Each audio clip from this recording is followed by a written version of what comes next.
¿Me presento ya? Tranquila, yo empiezo. Ah, listo. Bueno, buenos días, noches, tardes para todos nuestros estudiantes de la Facultad de Diseño Gráfico, en particular los estudiantes del curso de Pragmática. Pragmática, pues ustedes saben que es el tercer núcleo del modelo proyectual o del núcleo proyectual. Tengo una invitada muy especial, a Catalina Clavijo. Catalina es una estudiante nuestra de la carrera que ya vio el curso de pragmática y pues digamos que Catalina y yo nos conocemos, hablamos, siempre somos ahí como muy afines. Y yo vi el proyecto de Catalina que me gustó muchísimo el semestre pasado y por eso entonces yo la invité para que conversemos de dos grandes temas. El primero, pues la historia de los juegos de mesa. Quedamos un poquito y rápidamente la historia de los juegos de mesa. Ella hizo un trabajo muy dedicado de investigación en esa parte.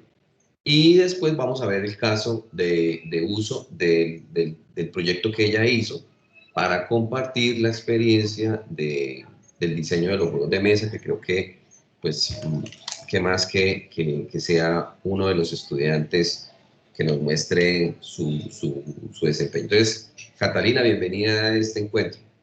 Buenas, mi nombre es Catalina Clavijo, estudio ahorita en la Facultad de Diseño Gráfico y me fascinan los juegos de mesa, sobre todo los juegos de rol de mesa. Me parece que es un campo el cual está muy poco valorado porque la gente suele tener la idea de que los juegos de mesa son muy infantiles, ¿no?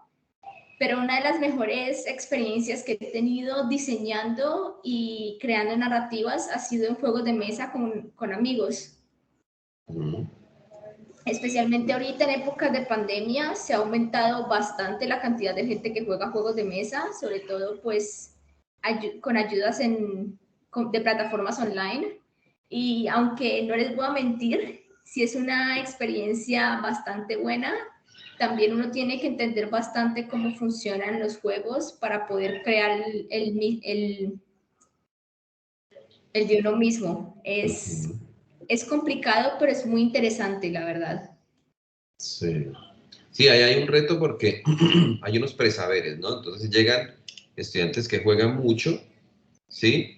Y llegan estudiantes que no son muy cercanos al juego, son de pronto más cercanos a los videojuegos, pero ahí hay una gran diferencia, ¿no? Porque entonces dicen, yo sé de videojuegos, pero resulta que los videojuegos es una experiencia totalmente diferente. Sí se comparte, hay competencia, hay jugadores, hay reglas, hay una serie de cosas, pero son dos experiencias totalmente distintas. Entonces allí, pues digamos que algunos, no voy a decir que tengan un poco más de cancha, pero sí se sienten como más, se siente un terreno un poquitico más conocido.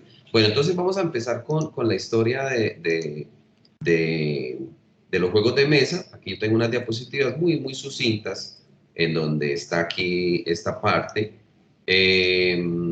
Estoy hablando también de este trabajo que hizo Catalina, que lo voy a mostrar muy rápidamente, pues obviamente no vamos a leer, en donde aquí está la historia de los videojuegos, en donde viene todo un proceso bastante dedicado que ella hizo y que es lo que estamos usando para las diapositivas. Luego viene la creación de un juego de mesa, cómo son las bases, la parte teórica, el tema del azar, la competencia, los castigos, las reglas, ¿cierto? Creando el juego, llegar entonces los patrones, los jugadores, todos los elementos, porque fue bastante detallada Catalina. Y ya entonces después ella empieza a presentar su proyecto que lo vamos a ver al final, incorporando una partecita pues que yo siempre les he pedido, que es esta parte de los factores sensoriales y que pues está muy bien visto. Vamos entonces a ver acá de la historia y vamos a comenzar con una línea de tiempo. Sí, vamos a comenzar aquí con una línea de tiempo. Ya, vamos a empezar entonces con una línea de tiempo. Entonces pues tenemos aquí antes de Cristo, después de Cristo, en donde hay una serie de juegos antiguos. Todo esto se considera antiguo y ya pues esta parte se considera moderna, ¿cierto?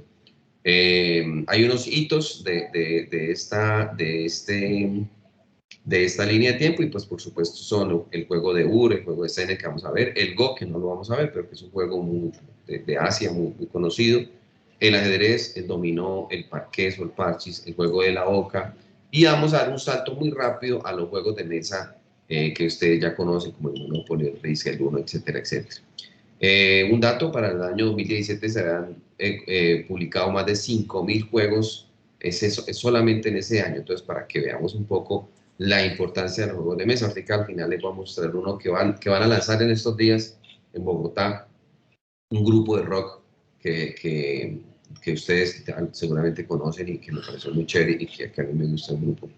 Bueno, entonces en la época antigua, entonces es claro que el juego como actividad lúdica es una actividad humana, ¿cierto? Entonces una actividad que los hombres o el ser humano ha tenido desde la antigüedad.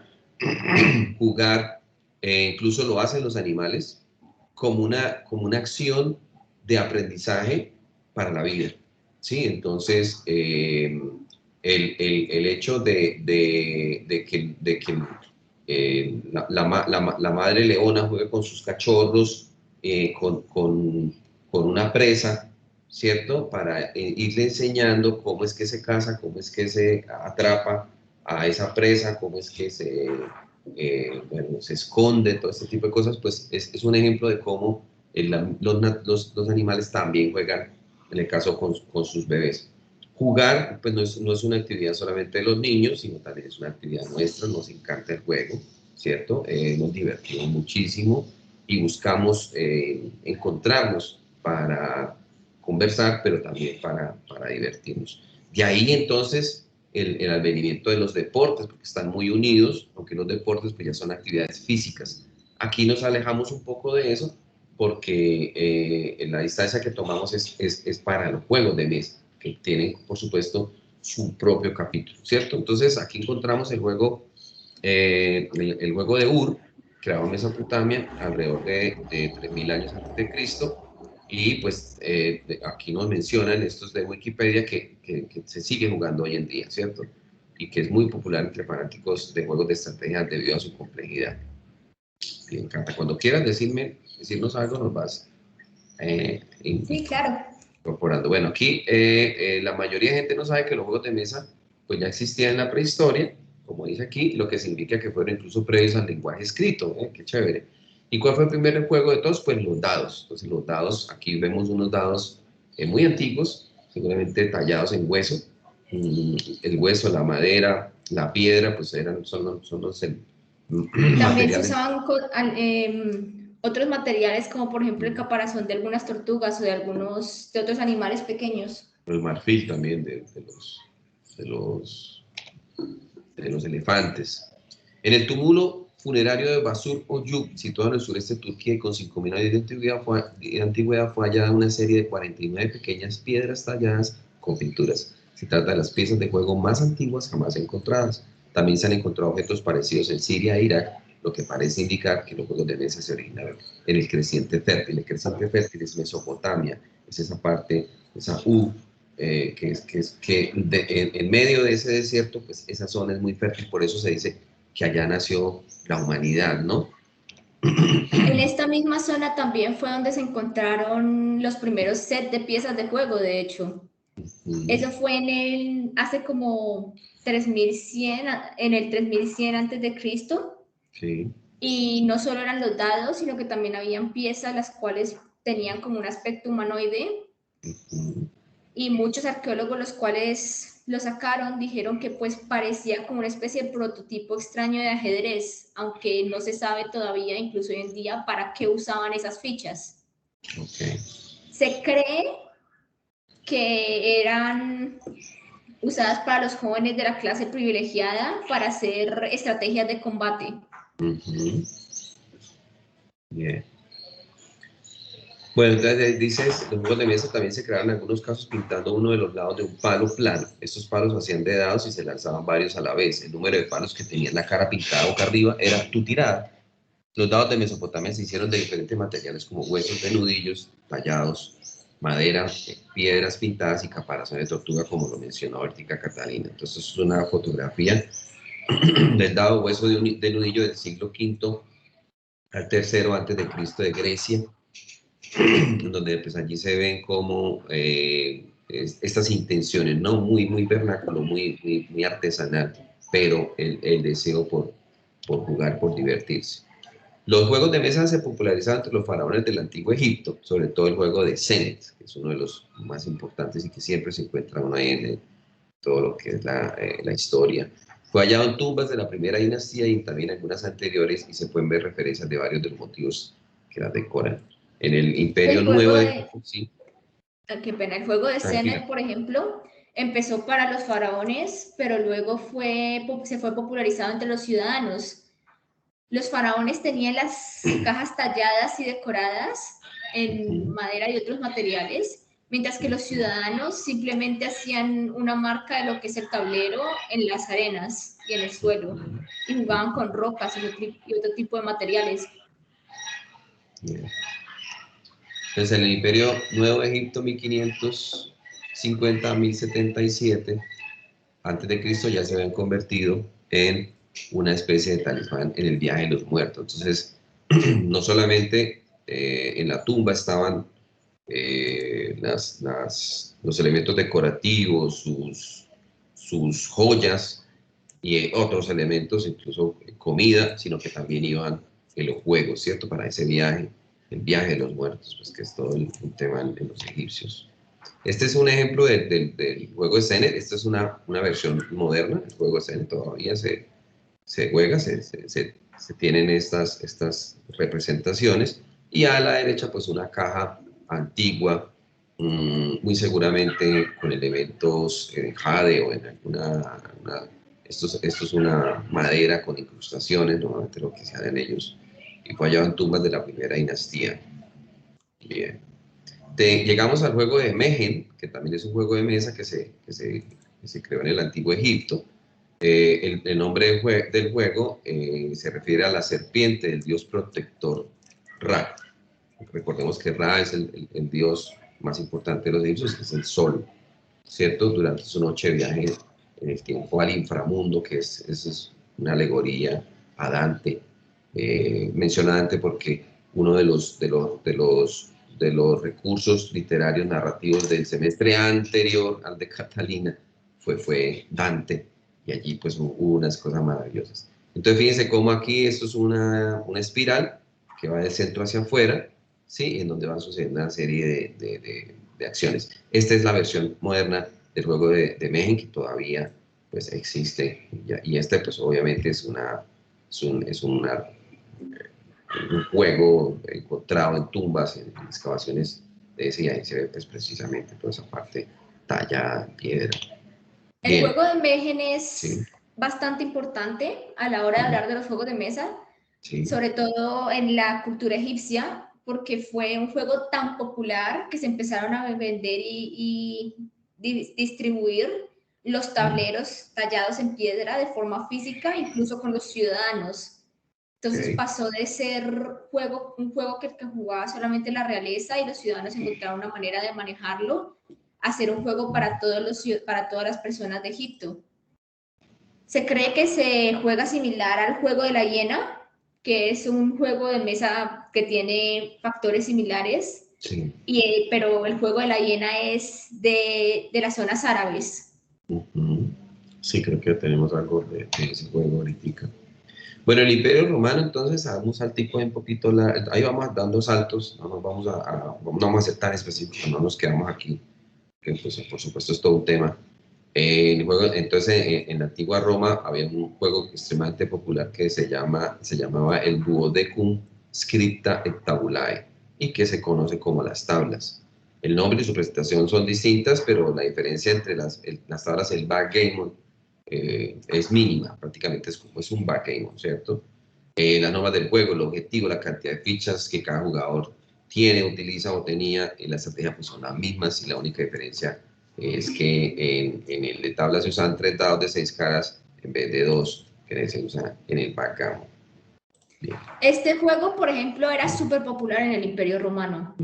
Al emperador Claudius de Roma le encantaba jugar tablas, le gustaba tanto que él pedía que en su carruaje le pusieran un juego. Un tablero de tablas.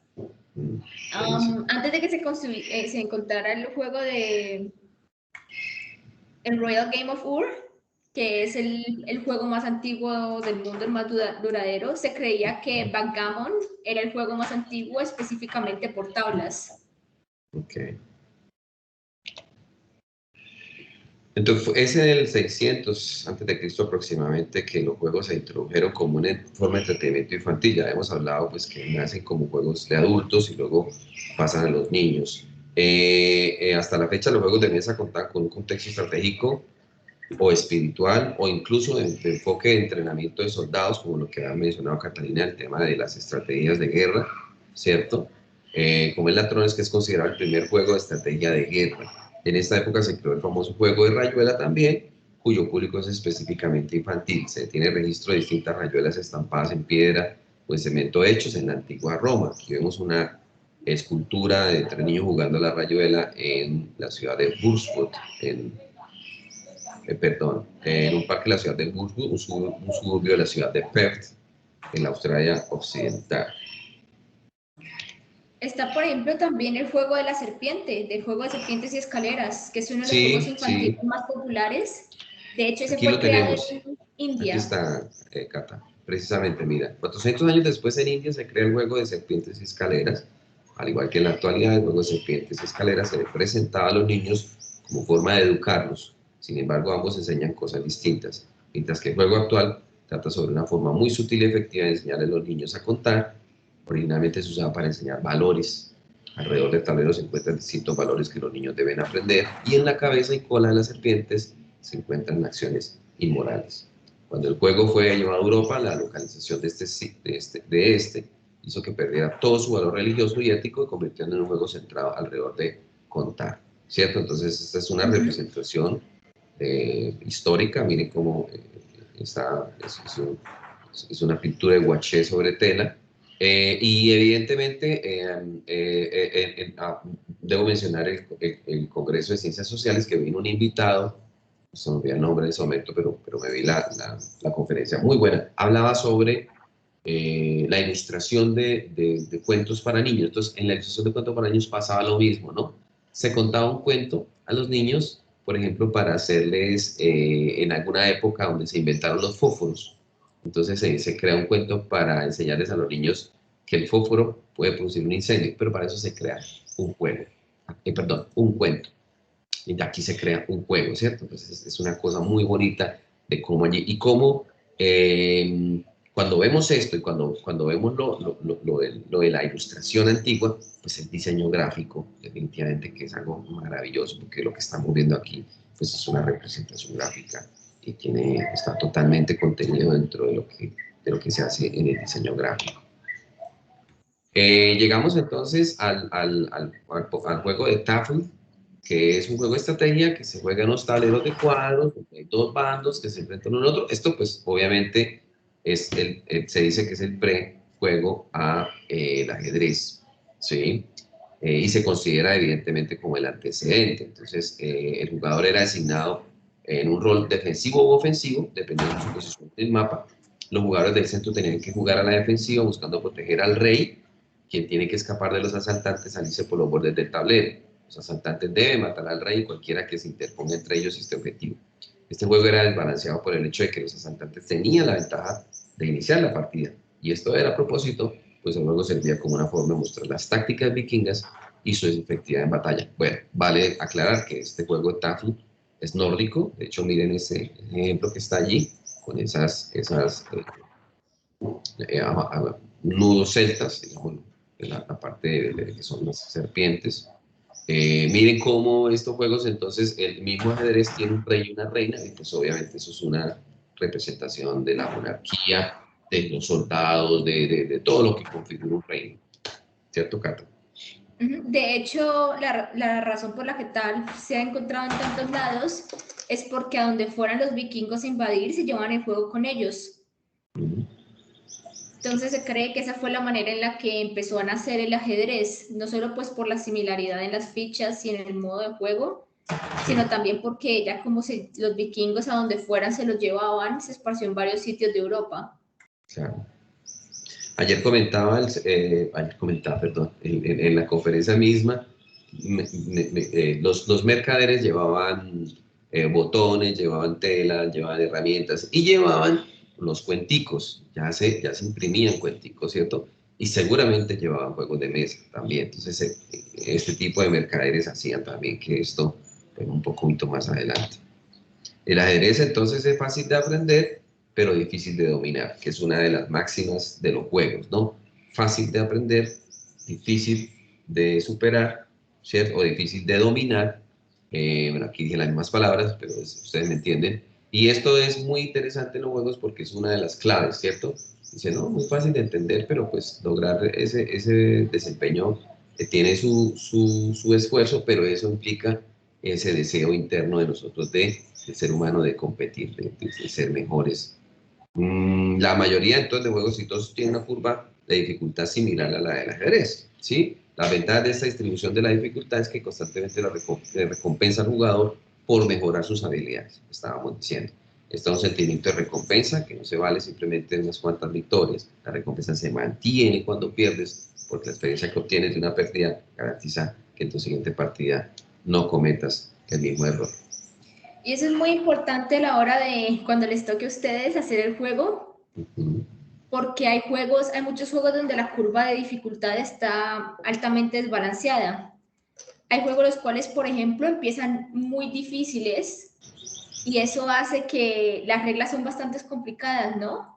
Entonces eso hace que el juego se quede como un nicho. Si quieres, pues, si quieres venderle tu juego a un nicho específico, eso te puede ayudar bastante, pero no suelen popularizarse de esa manera. Hay otros juegos, como por ejemplo el juego de la serpiente, donde la curva es totalmente plana, el juego empieza fácil y termina fácil. Sí. Eso lo que causa es que sea muy interesante para niños pequeños, porque Exacto, pues eso te iba están a decir. desarrollando sus habilidades, Exacto. pero para los adultos no hay ningún sentimiento de entretenimiento porque pues no hay nada que mejorar o aprender.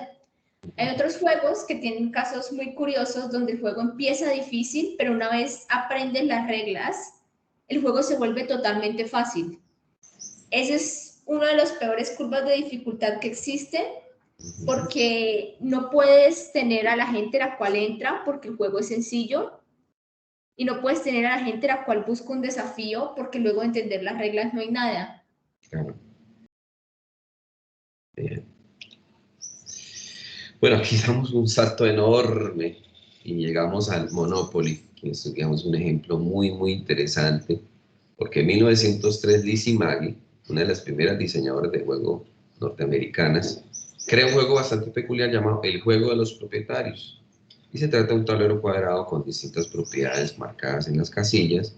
Los jugadores podían comprar la propiedad en esa casilla y a cambio, cada vez en la que el jugador cae en la misma, tenía que pagarle al propietario. Ustedes les va a ser muy popular, muy, muy conocido esto. Si el juego te suena familiar, entonces Monopoly es uno de los juegos modernos más populares. A pesar de esto, la creadora del mismo fue constantemente pisoteada por el mismo sistema, el cual el juego de los propietarios se burlaba, porque realmente Monopoly nace como una crítica social al capitalismo. Entonces ella le ofrece el juego a Parker and Sons, que era la empresa que era más importante de producción de juegos, que ya existían. Parker and Sons le dice, no, ese juego es muy político, es políticamente incorrecto, entonces ese juego no lo vamos a permitir nosotros. Pues no vamos a permitir, no vamos a comprar eso. Ella alcanzó a vender algunos juegos por su cuenta, ella dijo, no, yo lo voy a sacar por mi cuenta. Pero lo más interesante de esto es que este señor, que se llama Charles Darrow, era un vendedor puerta a puerta, ¿sí? Y que era un trabajo muy, muy común en Norteamérica en ese tiempo, porque era el tema de las ventas de casas. Llega la Gran Depresión, este señor una noche deprimido, decide animarse a jugar el juego donde conoce el trabajo edilicio, ¿cierto? Este señor, entonces, ¿qué hace? Dice, a mí este juego me parece muy bueno, pero él con una visión bastante comercial, descaradamente, en cierta forma, ¿sí? edita partes del juego, le cambia el nombre a Monopolio y vende la idea a los hermanos Parker, ¿cierto? Las mismas personas que le habían negado el juego a Alicia, comprarle el juego a Alicia. Aquí entonces, pues, causa un impacto tremendo, porque pues es un juego que se vuelve supremamente popular, ¿sí? Que ha cambiado muy poco, pues ha cambiado mucho de forma, pero poco de contenido a lo largo de los años, y es lo que nosotros pues, hemos jugado. Ahora uno ve muchas versiones de Monopoly, pero en el fondo es el mismo juego, ¿cierto? Allí entonces también muchos juegos de mesa empiezan porque pues es un tema lógico que es la copia, ¿cierto? Vamos a copiar o a tratar de hacer esto que tiene, si esta fórmula tiene éxito, pues saquémosla más. Hay una anécdota interesante sobre Monopoly, es que en Estados Unidos alguien que está haciendo una reforma de una casa levanta el piso y encuentra un Monopoly trazado en el piso anterior, pintado pues porque era tan popular que se pintaba en el piso, imagínense, para que la gente jugara. También está en 1971, que fue creado por Gary Gygax y Jeff Perrin, y es cuando sale Chainmail. Este juego probablemente no les suene, pero es un juego de tipo tabletop, se llama, de guerra, que tiene miniaturas basadas en la época medieval. Chainmail fue bastante importante a la hora de hablar de los juegos de mesa, porque este es como la versión anterior, por decirlo de alguna manera, de Dragones y Mazmorras, uno de los juegos de rol más populares, y se considera que Chainmail es el primer juego de mesa de rol. Sí. Bueno. No, ese no alcancé a configurarlo. Aquí tenemos el Chainmail, nuestra Wikipedia. Supongo que es este, ¿cierto, Cata? El juego tuvo popularidad mediana y inspiró a los creadores a luego crear Dragones y Mazmorras basados en el mismo sistema de Chainmail. Es como, se puede decir de esa manera, que pues Chainmail fue como un prototipo de Dragones y Mazmorras. Tuvo bastante éxito pues porque es un juego que está basado bastante en los trabajos de Tolkien, que eran extremadamente populares para la época. Claro. Muy bien, muy bien. Bueno, sí, digamos que aquí dimos un salto. No sé si tienes algún otro comentario sobre la historia de los juegos, Cata. Es un poquito, es una pincelada, pues. Esta es una historia bastante puesta por encimita, por decirlo de alguna manera. Por ejemplo, no hablamos de las cartas, que son son una bestia totalmente distinta a pesar de lo mismo. O sea, tienen también una historia larguísima. La verdad es que la historia de los juegos de mesa es extremadamente extensa, pero es, por lo menos a nivel personal, muy interesante. Te permite descubrir, por ejemplo, y darte cuenta de estos juegos cuánto tiempo llevan en circulación, ¿no?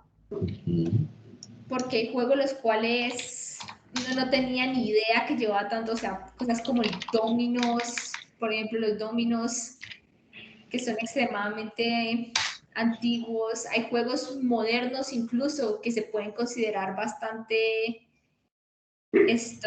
influyentes, como por ejemplo el Uno. Uno es uno de los juegos de cartas modernos más influyentes y más populares de la pues actualmente. Es muy divertido. O sea, todo el mundo tiene un Uno, y ese éxito es también basado en... Pues mira que me pasó algo el fin de semana que estuve en Barichara y yo llevaba 2 Unos, porque cuando hay mucha gente, pues el Uno no aguanta, ¿cierto? Y cuando dicen, bueno, vamos a jugar Uno, y había personas que no habían jugado Uno, y nosotros no lo podíamos creer, nosotros como decirle las reglas del Uno a esas personas que no lo sabían, no lo habían jugado. Nosotros, wow. Entre esos, pues habían 2 niños, obviamente los niños, pero habían los adultos que no lo habían jugado. Los adultos nos pareció inconcebible. Los niños quedaron fascinados con los juegos, tanto que le compré unos juegos a los niños para regalárselos. Bueno, son unos amigos. Entonces yo dije, no, ellos tienen que tener esto. De las cartas, entonces, si aquí sí puedo meter aquí un poquito de historia, porque yo en alguna época me interesé por el tarot. Yo creo que algunos de ustedes se han interesado. Todo lo que sea visual a mí me llama la atención y a ustedes también. Entonces yo, bueno, me compré un tarot marsellés, que es este que estamos viendo aquí, que es el francés. Pero resulta que el tarot se vuelve una actividad cabalística de adivinación y pues por supuesto había todo un velo allá con la iglesia y toda esta cosa de las ciencias ocultas. Entonces, a partir del tarot nace la baraja española. La baraja española nace como un sincretismo del tarot para ocultar el, el- el- el verdadero tarot. Entonces, se adivinaba con la baraja española, pero también se jugaba. ¿Sí? Entonces tenía esas dos connotaciones, en particular la baraja española, porque pues era la que tenía los bastos, tenía los oros, tenían sí, los mismos elementos que tiene el tarot, en donde los arcanos mayores pues vienen a ser el 10, el 11, el 12. Bien, exactamente. Una anécdota aquí con el tarot. Bueno, ya entonces entrando en materia, pues vamos a ver un poco el trabajo de Catalina en Pursuit Peste. Entonces ahora sí, Catalina, tú nos contarás. Dale, ya comparto pantalla. Compartes pantalla, muy bien, listo, te permíteme ya, yo acabo acá. Listo.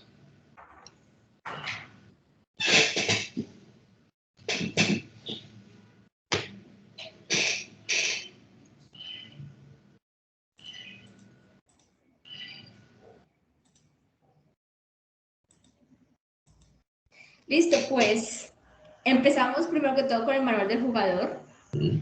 Este es el elemento más importante en todos los juegos de mesa. Mucha gente no tiene eso en cuenta porque cuando pensamos en juego de mesa pensamos en el elemento físico, ¿no? Pensamos en los tableros, en las fichas, en las cartas, en los dados. Sin embargo, hay juegos de mesa los cuales son literalmente un manual y ya. Hay juegos de mesa los cuales solamente te pasan un manual. En este caso, el manual del jugador es extremadamente importante porque son las reglas de juego. Hay juegos como por ejemplo el Uno, me gusta mucho poner el ejemplo del Uno porque casi todo el mundo lo ha jugado, donde son tan populares que la gente se crea sus propias Sí, reglas. sí, sí. De hecho, ahora hay un uno que viene ya para eso, ¿no? Para crear las reglas. O sea, hay gente la cual juega con escalerita, hay gente la cual no juega con escalera, hay gente la cual juega poniendo, poniendo las cartas casi que sin ningún tipo de orden, porque si alguien pone una carta amarilla y tú tienes una carta amarilla, la puedes poner de una cosa por el estilo. Y eso es, pues, porque la gente muchas veces, juegos como el Uno, que son tan extremadamente populares, conocen las reglas del juego no por el manual en sí, sino porque alguien se las explica. De hecho, a veces terminan jugándose exacto las reglas de ese grupo en especial. Y la empresa de uno, no sé quién es, si es Mattel o los grandes conglomerados, lo saben y han basado sus transformaciones del juego en las experiencias de usuario. ¿Sí? Incluso hay un uno para piscina. Yo tengo un uno para piscina, que es en plástico. Pues no cambia nada, solamente que es en plástico y que no se moja. Entonces uno puede jugar en una piscina. Fantástico. En las Sí, piscinas claro, que y son ahí, por bajitas. ejemplo, en juegos de rol eso es muy común. Los juegos de rol sacan distintas ediciones y muchas veces lo que hacen las ediciones es cambiar el juego respecto a cómo lo juega la gente. Por ejemplo, Dragones y Mazmorras, que es como el más conocido, tuvo una cuarta edición, fue esa. Y a todo el mundo le gustaba la tercera edición, tanto que sacaron una 3.5 para arreglar unas cosas pequeñas, pero a casi nadie le gustó la cuarta edición debido al balance. El balance es muy importante a la hora de hablar de los juegos porque esta historia me ayuda a empezar a hablar de la narrativa respecto a al balance de los juegos. A la Bueno, gente le Cata, gustó entonces, tampoco que en quinta edición cambiaron muchísimas de las cosas las cuales habían introducido en cuarta y balancearon bastante las cosas. Cata, pero entonces mira, importante que nos cuentes cuál es tu semilla de inicio de este juego. O sea, un poquitico de la parte narrativa para conectar eso, porque los estudiantes, tú sabes que tienen que hacer esa conexión. Claro, pues a mí me tocó la historia de La Máscara de la Muerte Roja. Esa es una historia de Edgar Allan Poe. No sé qué les hayan puesto ustedes, la verdad. Vienen unos cuentos de Quiroga que son de un escritor latinoamericano en esta ocasión.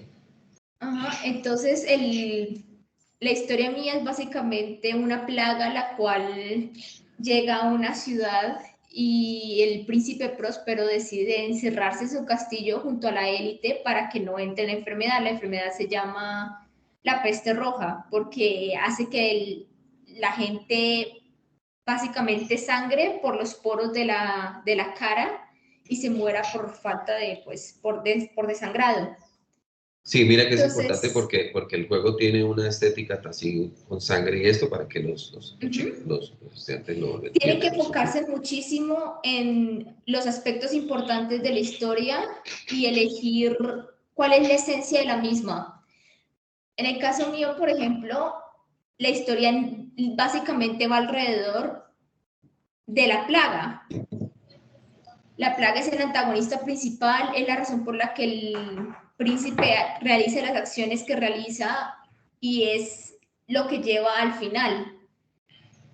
También la estética de Edgar Allan Poe siempre ha sido muy, muy gótica. Hay gente la cual dice que Edgar Allan Poe es el primer emo que existió en la historia, el primer gótico que existió en la historia, es muy distinto. Entonces eso lo tienen que tener muy en cuenta, cómo es la narrativa de ustedes y cómo eso puede influenciar los aspectos estéticos y cómo funciona el juego.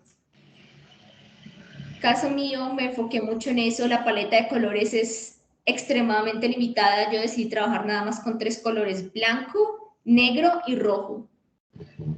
No hay nada más en el trabajo. La Máscara de la Muerte Roja termina con que la Muerte Roja personificada entra al castillo y mata a todos los que estaban ahí.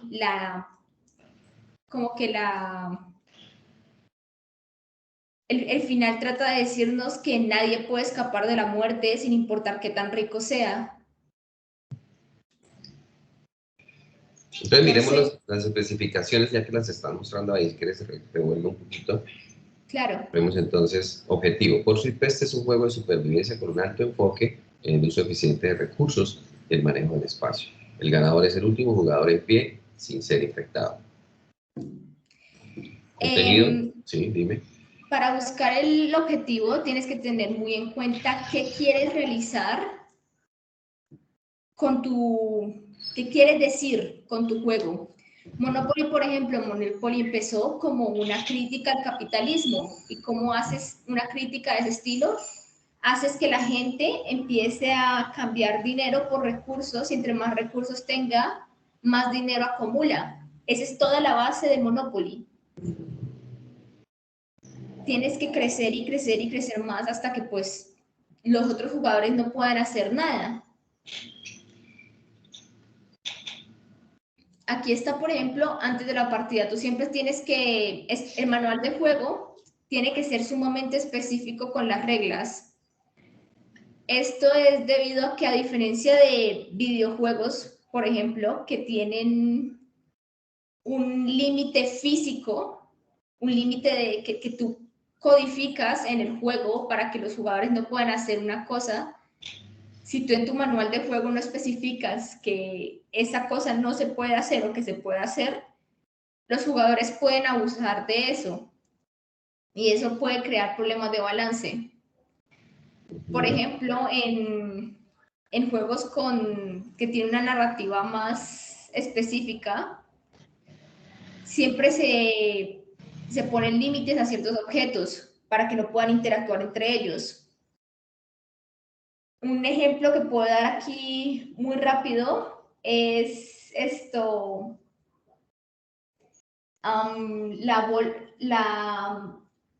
se me olvidó el nombre de ese justo ahorita. En Dragones y Mazmorras hay varios objetos que tienen un límite de interacción. Entonces, si pones una bolsa de uso, si mal no me acuerdo el nombre, a bag of holding, si pones uno dentro de otro, se crea un agujero negro. Esto es para evitar que la gente ponga todos los bag of holding dentro de otro y tengan objetos ilimitados, porque lo que hace el objeto es que te permite cargar cualquier cosa sin aumentar el peso de tu personaje, y el peso tiene un impacto directo en el juego. En el manual siempre tienes que decirle a los jugadores qué pueden hacer y qué no pueden hacer. Y por eso yo les recomiendo a ustedes que cuando estén trabajando en el manual, traten de meterse en los pies del jugador y pensar, si yo fuera un jugador, ¿qué haría con esta regla y esta regla? ¿Cómo podría usarlas? Si encuentran que algo de ese estilo es demasiado desbalanceado o puede arruinar la experiencia de juego, pueden especificar respecto a lo mismo. Aquí, por ejemplo, yo pongo mis reglas de antes de la partida. Cada jugador debe tirar un dado de 10 lados para determinar el orden de cada turno. El jugador que saque el menor número deberá empezar la partida como infectado. Mi juego va alrededor de infectar a otros jugadores. Este es una versión muy simplificada del mapa. Traten siempre de usar la mayor cantidad de visuales que puedan para explicar ciertas reglas, porque en este caso, por ejemplo, si yo hubiera dicho el jugador empieza en el cuarto de este lado, no sabrían si hablo de este o este o este o este o cualquiera de los cuartos. Las fichas de los ciudadanos. Hagamos una cosa, muéstranos el juego y explícanos cómo se juega. Ah, claro. A ver si tengo. Aquí está.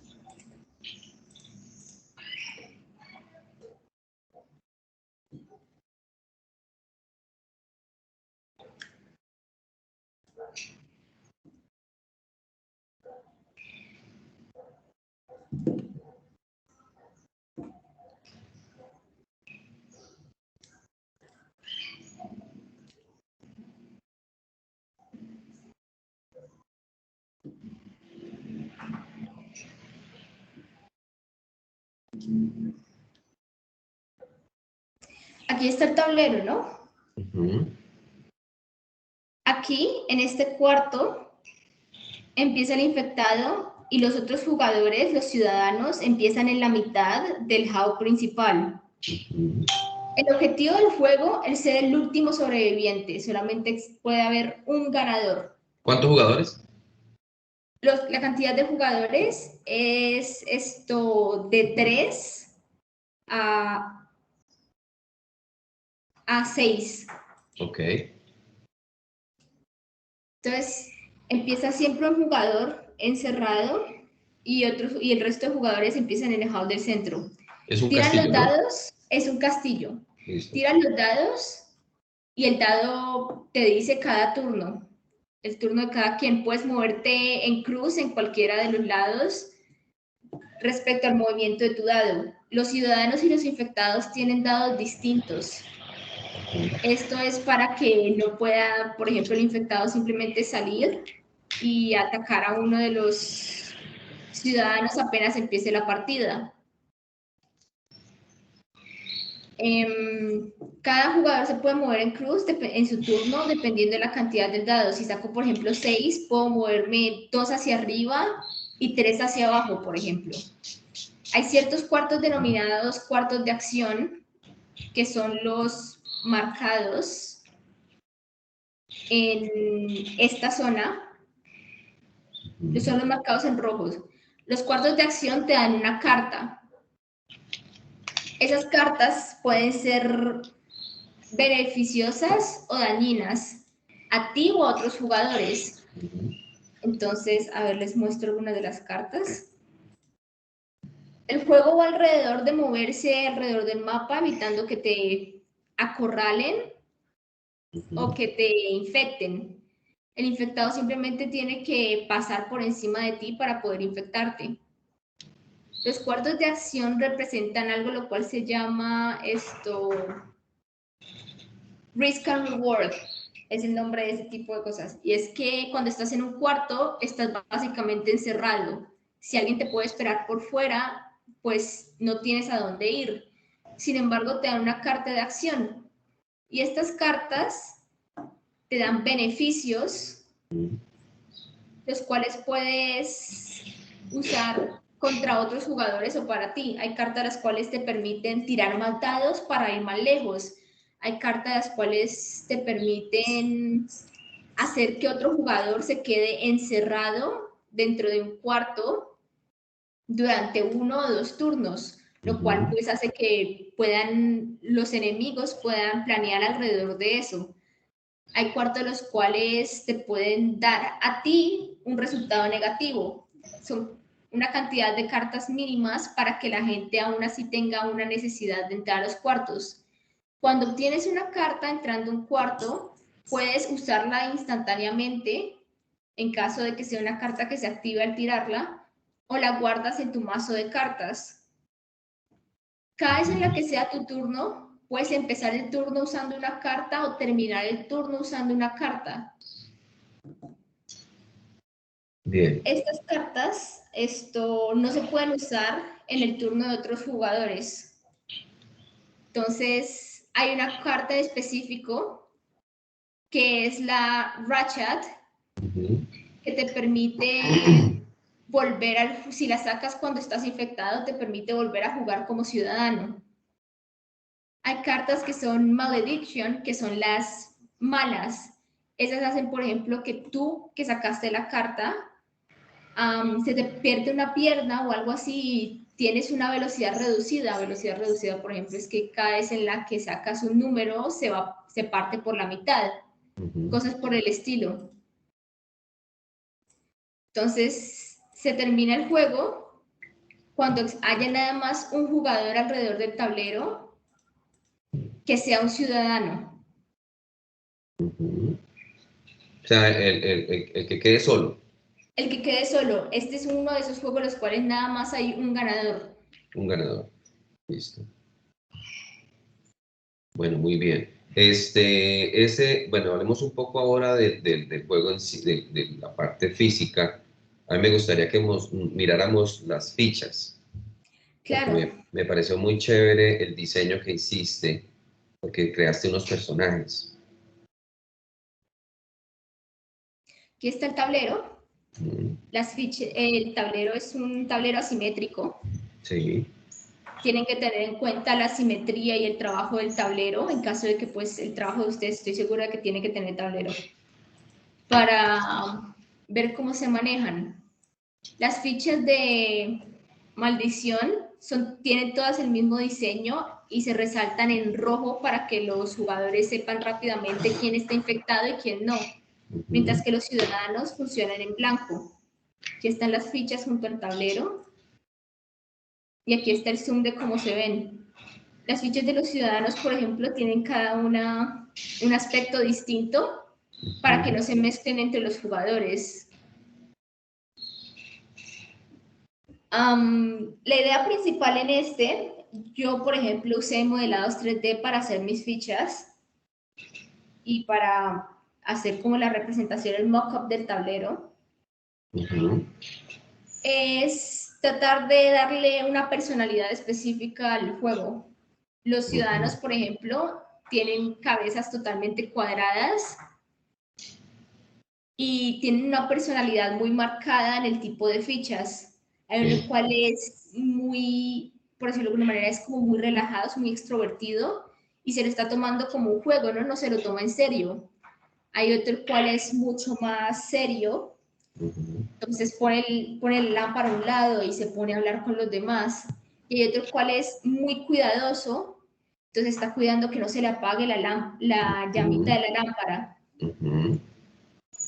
La gracia de los infectados es Eso. que todos se ven iguales porque ya no tienen personalidad.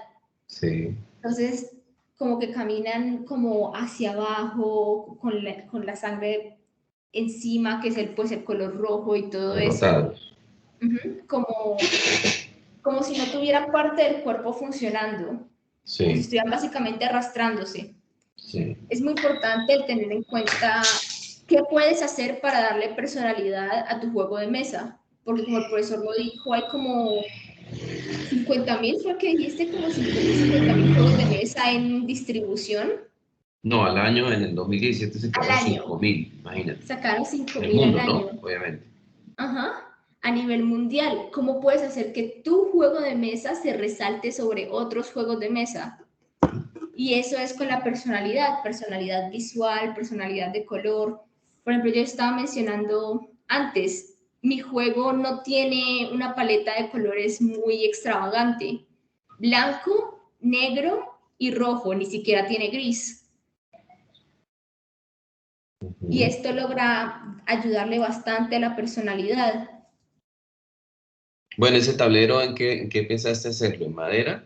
En madera. En madera. El tablero es en madera, no se puede doblar. Ujú. Las fichas son en plástico, Sí. si mal no me acuerdo. Sí, Las fichas lo son estábamos hablando con Cata que sería muy bacano hacerlas en impresión 3D, por ejemplo. Ajá. Mm. Entonces, estos son como los mock-ups, los tomé en varios lados. Aquí están las Eso, fichas. miremoslo, chévere. Está el líder, el cuidadoso.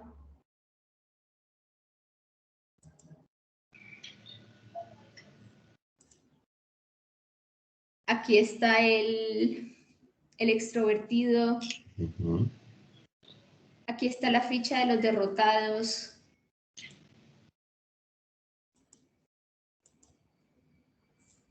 Y aquí como close-ups, esta es la cocina no, este es Comedor.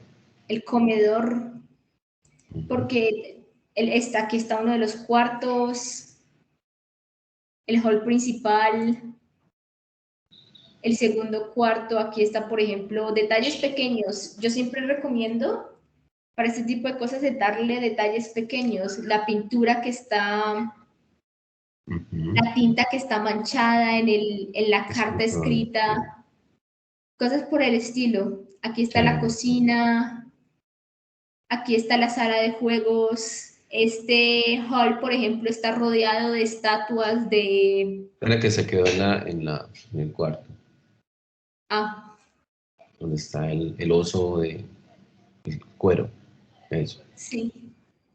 Aquí es... ¿Ya pasó? Estamos viendo el tablero Sí, completo. aquí está Ah, eso que estás diciendo, listo. Ajá. Donde están las Las estatuas, donde se guardan estatuas. las estatuas. Aquí está el cuarto de Ujú, juego, se pueden ver las ujú, cartas tiradas. ujú, Aquí está ujú. la cocina. Detalles por el estilo que le den vida al tablero, ¿no?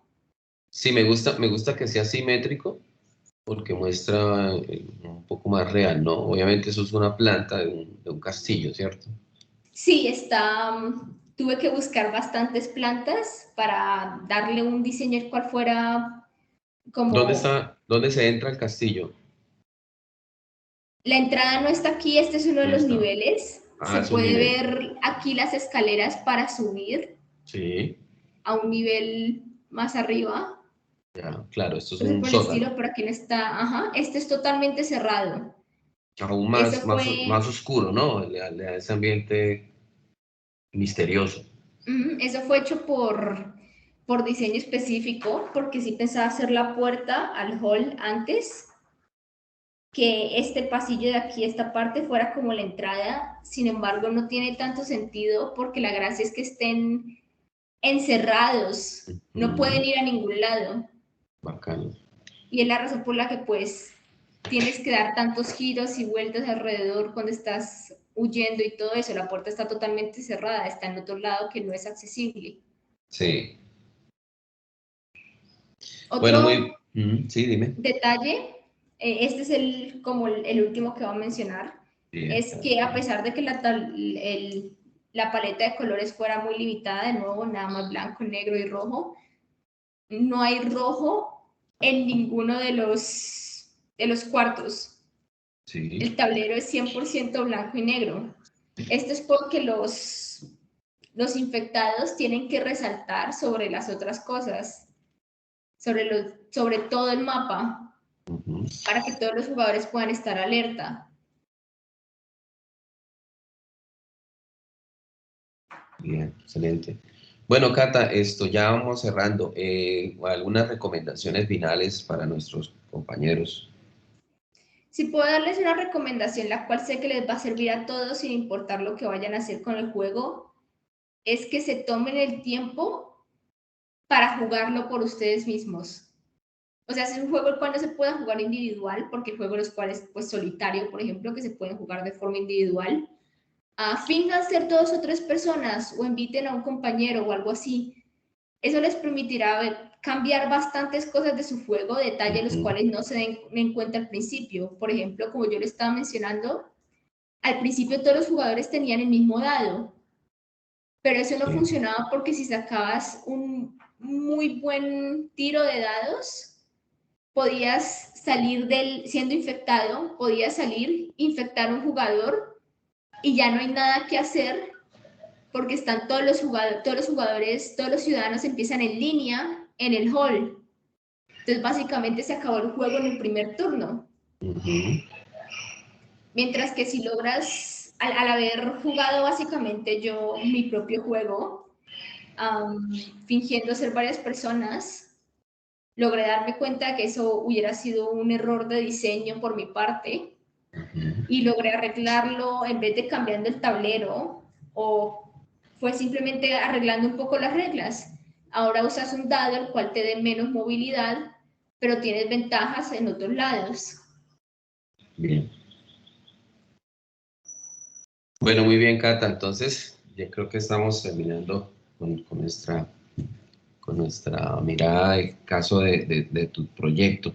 Te agradezco mucho el tiempo, la disposición y pues permitir compartir tu experiencia y tu juego, digamos así, como tu creación. Por último, quiero mostrarles entonces acá que esto de los juegos no es algo ajeno a nuestra vida y que grupos o muchos marcas, productos y servicios pues siguen en esto, creando nuevos juegos. Les voy a mostrar el ejemplo de un grupo de rock que se llama Los Petit Felas, que seguramente algunos conocen, que es muy famoso, que van a sacar un juego en estos días y que la estética que presenta es un poquitico esto ellos son bastante críticos y la misma presentación es un tanto televentas, ¿no? Vamos a ver. El dominó ya no se siente como antes, ¿verdad? ¿No has terminado la partida de Tito el Rico de 1997? ¿O acaso perdiste a tu novia por un juego de video? ¡Despierta, campeón! Llegó la República Independiente del fucking gozo. Es demasiado increíble. No puedo parar de jugarlo. Es hipnotizante. Es diversión asegurada. Tengo que confesarte que siempre que juego con mis amigos les doy una paliza. Me siento como un verdadero pirata. Es hipnotizante. Pruébalo ya. Déjame decirte algo, viejo. Mi vida antes era aburrida y monótona. Luego lancé esos dados y rayos. Ahora soy el alma de la fiesta. ¡Es dinamita pura! ¡Ordena ahora! No esperes más para divertirte con tus amigos. Incluye disco y música por Los Petit Felas. ¿Qué estás esperando? ¡Haz clic, maldición!